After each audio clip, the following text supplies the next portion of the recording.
참 예수님, 오늘은 12월 29일 성탄 8일 축제 제5일입니다. 예수님의 부모는 아기를 주님께 바쳤다는 오늘 복음의 본문 말씀으로 강론 제목을 삼았습니다. 마리아와 요셉은 아기 예수를 데리고 성전으로 가서 하느님께 봉헌하였습니다. 이는 유다인들의 전통에 따라서 아기는 하느님께서 주신 생명이니 먼저 하느님께 봉헌하고자 하는 것이기도 했거니와 더욱이 예수 아기는 성령께서 잉태시켜 주신 이상 당연한 것이기도 했습니다. 마리아와 요셉이 아기를 봉헌하고자 했던 지향은 이 아기에 대한 하느님의 뜻을 잘 알아듣기 위한 침묵으로 이어졌습니다. 특히 성모 마리아에게서 이 침묵의 태도가 두드러집니다. 가브리엘 천사가 메시아를 잉태하리라는 전가를 들었을 때부터 마리아께서는 이 전갈의 뜻이 무엇일까 하고 곰곰이 생각하지 않을 수 없었습니다. 짐승들이 우리 동굴에서 아기를 낳았을 때에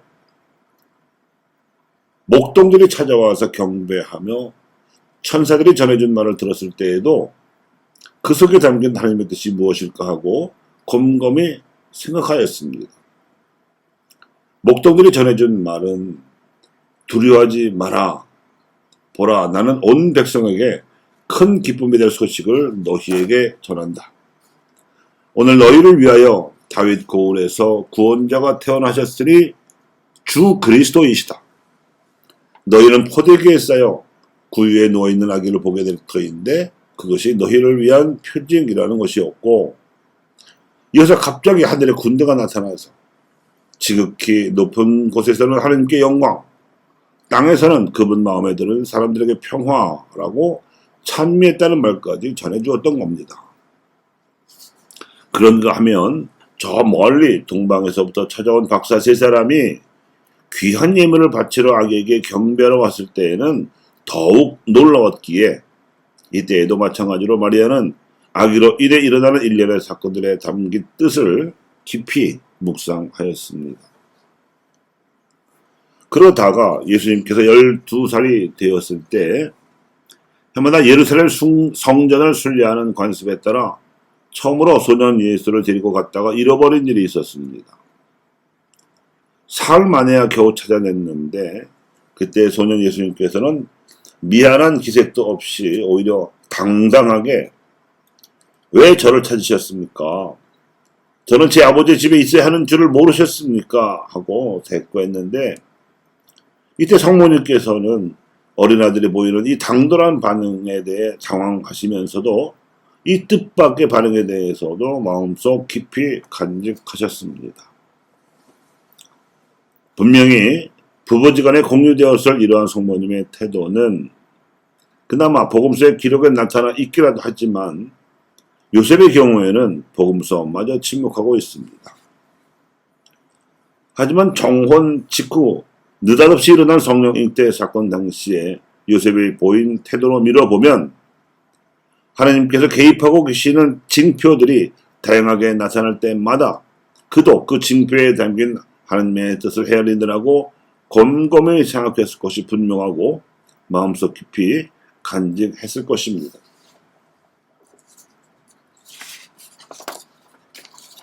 바오로 6세 교황님께서는 요셉과 마리아가 보여준 이러한 침묵에 대해 침묵은 영혼이 살아나가는 데 있어 불가결하고도 놀라운 환경입니다. 이를 중대시하는 마음이 소란스러움으로 포위당해 있는 우리들 안에서 재생되었으면 합니다 하고 강론한 바 있습니다. 마리아와 요셉이 보여준 이 나자렛의 침묵이 하나님의 신비스러운 영감과 훌륭한 가르침을 들으려는 마음의 자세를 가르쳐주기 때문입니다. 오늘날 아이들을 낳아 기르는 부모들에게도 마음의 준비와 영적인 묵상 그리고 내적 생활을 통해서 하나님 홀로 은밀히 보시는 기도의 필요성과 가치를 가르쳐주기 때문이기도 합니다. 그러므로 신앙인 부모들은 하나님께서 자신들에게 주신 자녀들을 하나님의 귀한 선물로 받아들여야 하고, 이 자녀들을 기르는 과정에서 하나님께서 자신들에게 개입하시고 이끄시려는 말씀을 침묵 속에서 귀담아 들어야 마땅합니다. 자녀들을 마치 자신들의 사랑으로 인한 결실이라고만 여긴다든가, 자녀들을 기르면서 자신들의 못다한 꿈을 실현해보는 도구로 여기는 태도야말로 전형적인 무신론 가정의 모습입니다.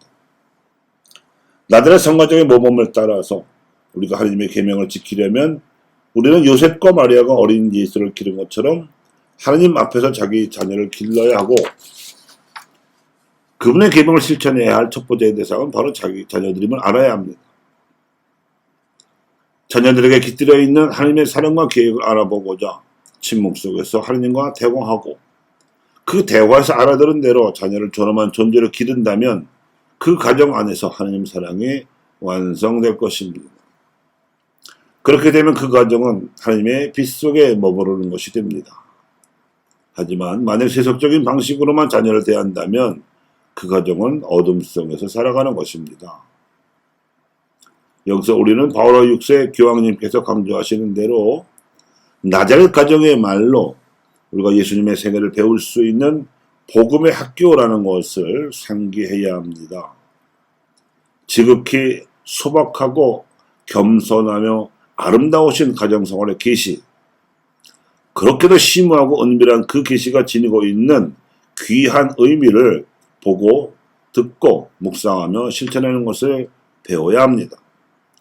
그렇게 하기로 한다면 자녀들은 어린 시절부터 하나님의 존재에 대해 느끼는 것을 배울 수 있게 될 것이고, 그렇게 하여 얻어진 영적 감수성은 한평생 그 자녀들로 하여금 하나님과의 내적 관계를 지속시킬 수 있는 강력한 힘이 될 수 있을 것입니다. 그들이 장성하여 어떤 삶을 살게 될지는 어린 시절과 사춘기 시절에 부모가 투자한 침묵과 기도에 비례하여 달라질 것입니다. 교우 여러분, 성가정 주기를 하루 앞두고 가정의 성화를 위한 지혜에 대하여, 특히 침묵의 지혜에 관해서 오늘 독서와 복음의 말씀에서 묵상하여 전해드렸습니다. 여러분 가정의 성화를 위하여 기도합니다.